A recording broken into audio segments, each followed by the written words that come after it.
Hi YouTube, welcome back to Wtf Rc Cars. So one thing that I keep getting asked now is, can you set the exponential or anything like that to be so you can just turn it on and off from a switch or a dial on the RC car? So let's see what I've got set up on this one. So if we go to assign and then choose the bottom rotary dial, and let's say you want to set the exponential on the throttle,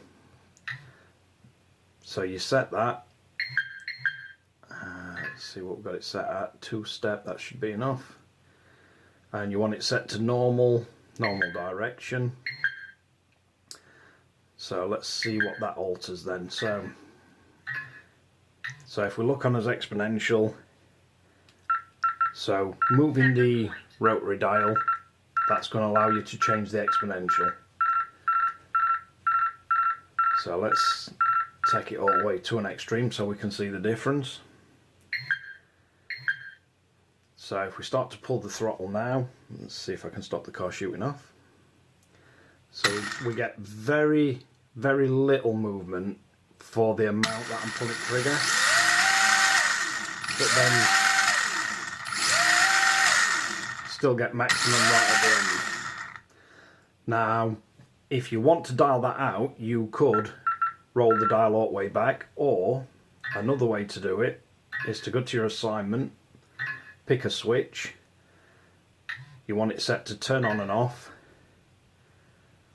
and then let's have a look, where's the throttle exponential? Have I gone past it? Probably.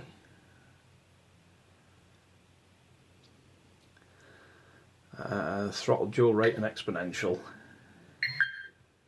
So what we should get with that is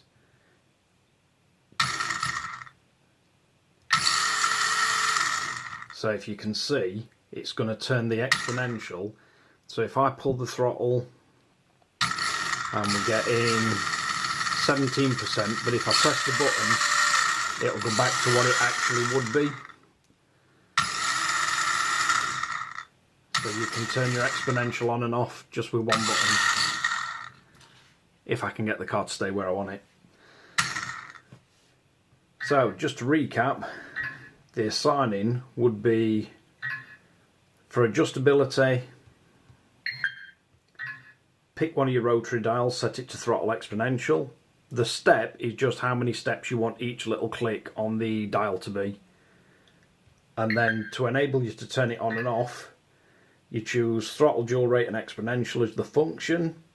Have the button type as S button, so it's just that one button that's affecting it, it's not running both buttons together. Have the mode as turn, meaning turn on and off. And then you've got your exponential, so you can have either normal or your exponential on.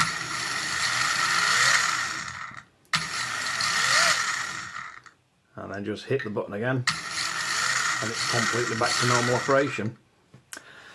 Hope that helps, and thanks a lot for watching Wtf Rc Cars. If you like and subscribe. Don't forget to hit the notification bell, and I'll catch you guys again in the next one.